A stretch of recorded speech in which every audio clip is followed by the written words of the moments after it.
A paz do Senhor, apaixonados pela Bíblia, eu sou a pastora Claueli e eu já quero começar profetizando sobre você, apaixonado pela Bíblia, mas eu ainda não sou, pastora, mas vai ser, porque nós vamos entrar agora num projeto muito especial e o meu papel aqui é falar sobre a palavra, é te impulsionar a ler mais, a meditar mais e se apaixonar mais. Então eu quero começar te fazendo uma pergunta, eu não sei se você já pensou sobre isso, porque a gente sabe que não é só um livro. Nós estamos falando de uma pessoa, Jesus Cristo encarnado, o Verbo que se fez carne e habitou entre nós. Então é muito mais difícil a gente entender, compreender uma pessoa, ainda mais sendo a pessoa do Senhor Jesus Cristo, do que um livro.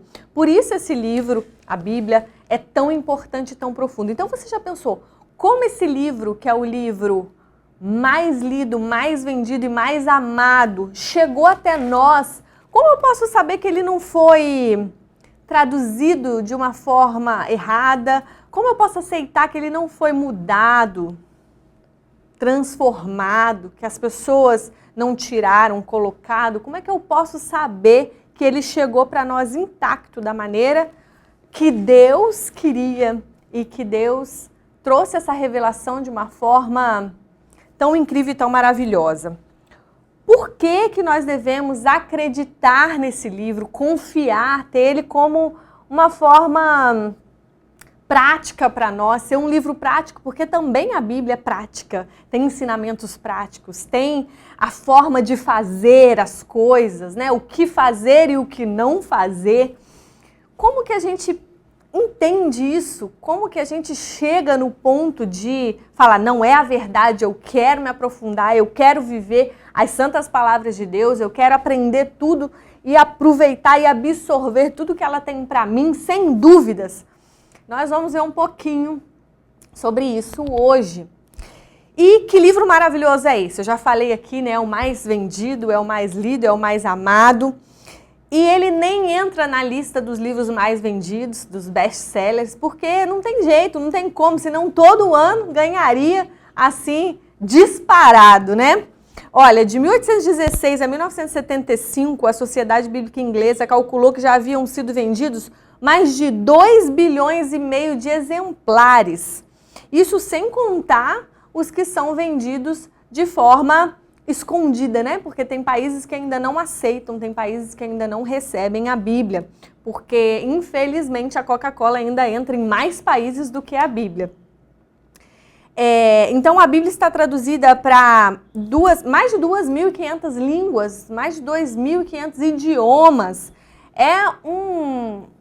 É algo sobrenatural. Já chegou em lugares, é claro que antigamente a gente lutava, orava, buscava, muitos homens e mulheres deram a vida pela tradução, pela entrega da Bíblia, mas hoje, glória a Deus por isso, nós temos acesso aqui no Brasil, em outros países também, aí com certeza, e eu quero te perguntar, quantas Bíblias você tem aí na sua casa? Dá uma olhadinha aí, às vezes a gente tem várias versões, várias capas diferentes, tem gente que combina a capa da Bíblia com a roupa para ir no culto, fala a verdade, hein? A mulherada às vezes faz isso.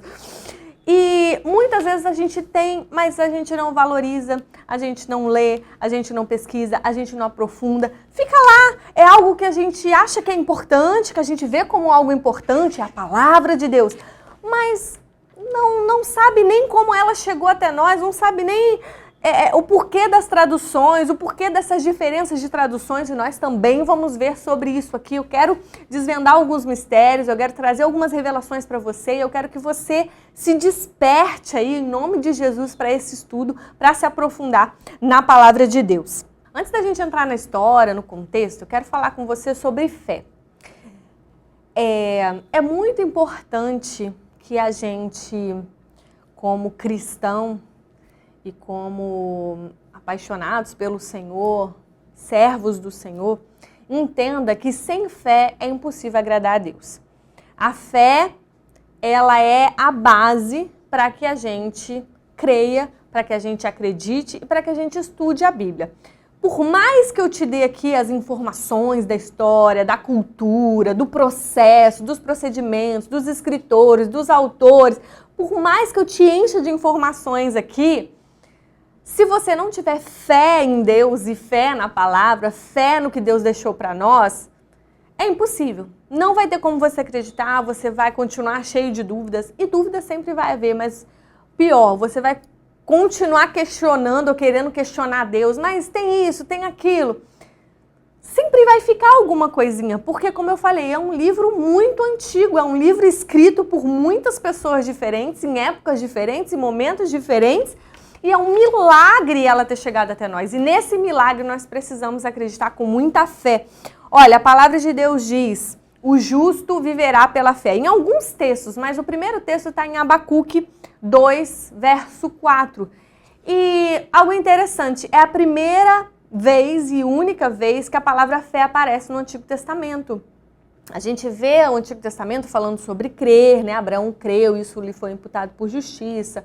Essa questão do crer, né, do credo no Antigo Testamento fica muito forte, né, com as leis de Moisés, Deus resgatando o povo, libertando, eles entrando na terra prometida, o reino de Israel sendo estabelecido. Isso tudo envolve fé, mas nunca foi escrita essa palavra, né, foi declarada, foi inventada por Deus nesse texto aqui que a gente acabou de citar, de Abacuque, que fala lá, o justo viverá pela fé. Esse texto foi uma resposta de Deus aos questionamentos do profeta Abacuque. Porque nesse momento aí, nós vamos chegar nesse momento da história, o povo estava sendo levado para o cativeiro babilônico. E Abacuque tinha dúvidas, não só Abacuque como profeta, ali como líder, um dos líderes diante do povo, mas o povo também estava questionando, estava assim, enfraquecido diante daquilo que tinha acontecido. Eles não esperavam aquilo, sabe? Eles tinham vivido e aconteceu muita coisa no reino, o reino foi dividido, o reino do norte já tinha sido destruído, o reino do sul permaneceu, mas eles confiavam, né? Um dos últimos reis antes do cativeiro, que foi Josias, foi um rei espetacular. Ele levou o povo a se voltar para Deus, ele destruiu todos os altares, a Bíblia ainda chega a dizer que Josias, ele obrigou o povo a servir a Deus e a obedecer a palavra. Então foi um momento de muita contrição, próximo ali, né, ao cativeiro. Mas o texto fala assim, por mais que Josias tenha sido o melhor rei de todos, diante de tudo que ele fez, não apaga tudo o que aconteceu antes dele. Todos os reis que foram maus, todos os profetas, né, que avisaram e o povo não quis ouvir.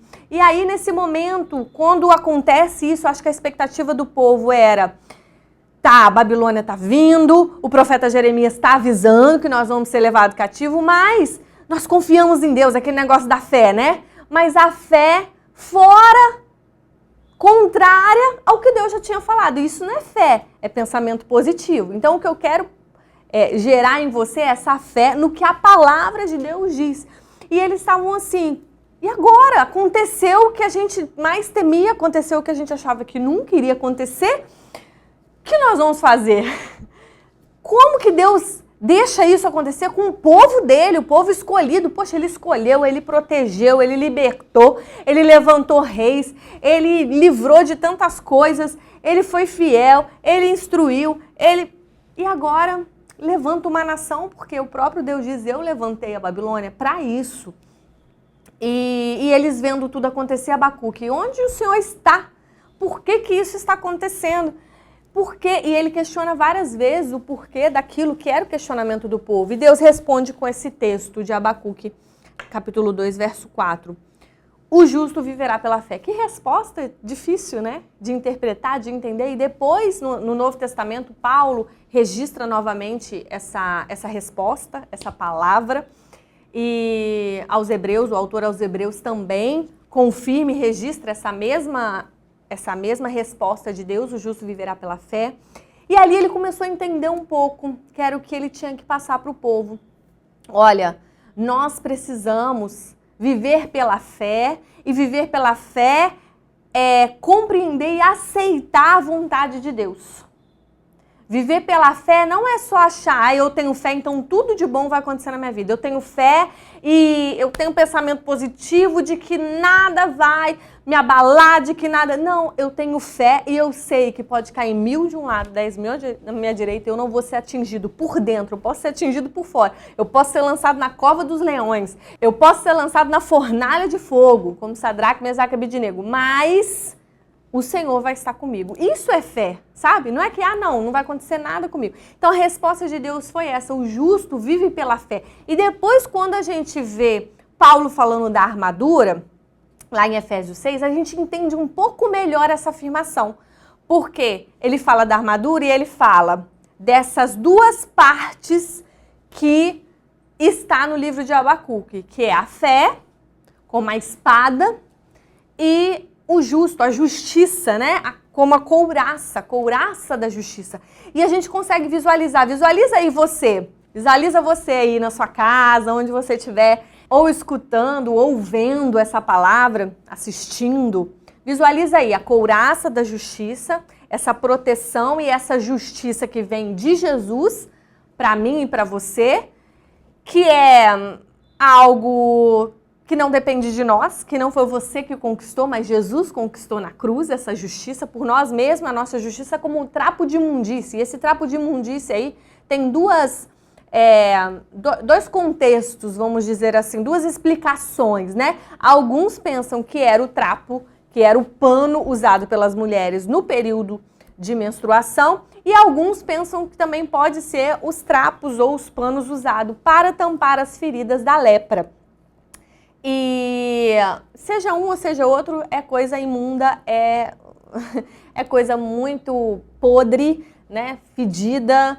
Então, diante de Deus não somos nada. Essa couraça da justiça nós colocamos através do sangue de Jesus. Eu posso dizer que eu sou justo, eu posso dizer que eu sou santo, eu posso dizer que eu sou filho pelo que ele fez.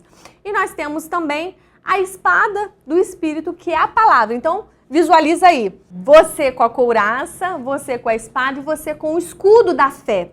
Ó, a justiça de Deus está aqui e o escudo da fé está aqui. Então, ó, o escudo cobre a justiça. Por isso, o justo vive pela fé. Porque a fé é que vai cobrir a justiça. Porque sem a fé, essa fé aqui que a gente está falando hoje, só a couraça eu posso falar, eu sou justo pelo sangue de Jesus, mas vem muitas setas, vem muitos dardos, vem muitos questionamentos. O próprio Satanás questionou Jesus, você não é filho? Você não é justo? Faça isso, faça aquilo. Como ele não vai fazer com a gente? Então vem muito dardo que machuca essa couraça da justiça. Então nós precisamos do escudo da fé para cobrir essa justiça de Deus em nós. E então a primeira coisa é acreditar. E a palavra de Deus, em João 17 fala assim, ó, santifica-os na verdade, a tua palavra é a verdade. Crer que a palavra de Deus é a verdade é fundamental, independente, é claro, nós temos que nos aprofundar, nós temos que conhecer e aprender, mas independente disso, a palavra de Deus é a verdade. Declara aí, a palavra de Deus é a verdade para a minha vida. E um outro texto que eu quero deixar para finalizar esse momento aqui que a gente está tendo. Salmo 119, 160, diz assim no texto original, na Bíblia hebraica. A principal coisa sobre a tua palavra é que ela é a verdade. Então creia, faça uma oração hoje aí, fala, eu quero me aprofundar, eu quero acreditar, eu quero me entregar e eu quero viver as verdades da palavra de Deus. E depois disso, aí você volta aqui e vai assistir a próxima aula, que aí sim eu vou te dar os contextos bíblicos, eu vou falar, vou me aprofundar e vou te fazer aí mergulhar em muita coisa que talvez você não conheça. E se conhecer, a gente bate um papo, troca figurinha, conversa. E se tiver perguntas também, pode mandar pra gente. Deus te abençoe, em nome de Jesus. Paz.